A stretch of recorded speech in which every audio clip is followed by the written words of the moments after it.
তো আমি অর্থ পরিকল্পনা মন্ত্রী মহোদয়ের দৃষ্টি আকর্ষণকে নোটিশটা দিয়েছি, মন্ত্রী তো নাই।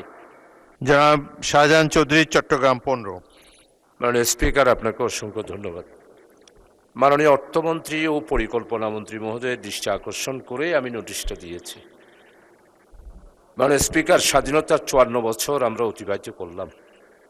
আমাদের বাংলাদেশের অর্থনৈতিক বিপর্যয়ের প্রধানতম কারণ রাষ্ট্রের সর্বপর্যায়ে দুর্নীতি।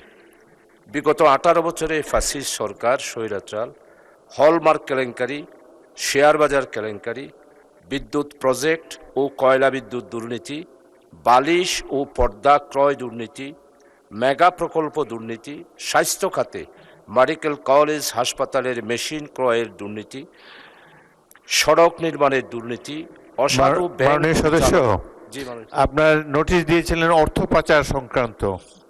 না মাননীয় স্পিকার, আমি আজকে এটাই দিয়েছি, আমার নোটিশও এখানে আছে। অর্থ পাচারটা গতকালকে ছিল।